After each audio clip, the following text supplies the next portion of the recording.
আমি যেন মেডিকেলে পড়তে পারি, ডাক্তার হতে পারি যেন। ছোট্ট টিনের ঘরেই অনামিকার স্বপ্নের শুরু। 4 শতক ভিটেমাটি ছাড়া পরিবারের নেই তেমন কোনো সম্পদ। বাবা মা দুজনই দিনমজুর, প্রতিদিন কাজ পেলে না। তবুও 2 মেয়ের পড়াশোনা চালিয়ে নিতে ঋণ করতে হয়েছে পরিবারটিকে। আমার মেয়েকে আমি অনেক কষ্ট করে মানুষ করেছি, যে সফলতা আমি চাইছি আমি পেয়েছি, কিন্তু আমার আর ক্ষমতা নেই। আমার মেয়ে বড় ধাপে যাইতে চায়। অভাব ছিল, কিন্তু পড়াশোনার প্রতি আগ্রহে কমতি ছিল না অনামিকার। 3 কিলোমিটার দূরের স্কুল আর কোচিংয়ে প্রতিদিন হেঁটেই যেতে হয়েছে তাকে। কখনো সকালে সামান্য খাবারও জোটেনি। মেয়ের কষ্ট দেখে নবম শ্রেণীতে ঋণ করে 6,000 টাকা দিয়ে একটি পুরনো সাইকেল কিনে দেন মা। আজকে আমার এই ভালো রেজাল্টের পিছনে আমার বাবা মার অবদান তো অনেক আছেই, তার পাশাপাশি আমার স্কুলের শিক্ষক শিক্ষিকা, আমার বান্ধবী, ফ্রেন্ড সবারই অবদান আছে।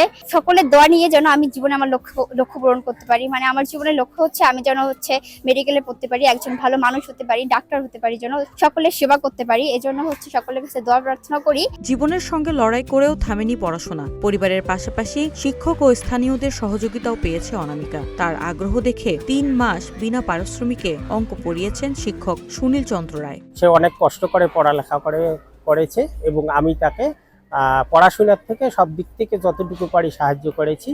সে ভবিষ্যতে আরো বড় হতে চায় লেখাপড়া শিখে। বাবা এবং মা যদি কোনো একদিন কোনো একজন কাজ না করে, তাহলে পরের দিন তাদের কি খাবে এটা অনিশ্চয়তায় থেকে যায়।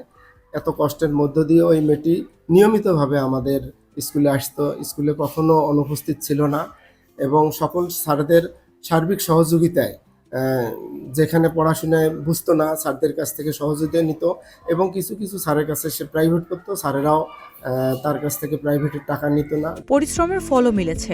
বিজ্ঞান বিভাগ থেকে এসএসসিতে জিপিএ 5 পেয়েছে অনামিকা। এখন চোখে তার আরো বড় স্বপ্ন চিকিৎসক হওয়ার। কারণ অর্থের অভাবে গ্রামের অনেক মানুষ প্রয়োজনীয় চিকিৎসা থেকে বঞ্চিত হয়। অনেক কষ্ট বাবা মানুষ করছে আর কি, এইভাবে তাদের রেজাল্টটা ভালো হয়েছে বলে আমার সবাই আর কি মনটা শান্তি হয়ে গেছে। ছোট থেকে আমরা দেখছি, আমার সামনে বেড়াইছে, লেখাপড়ার দিকে মনোযোগী দিছে।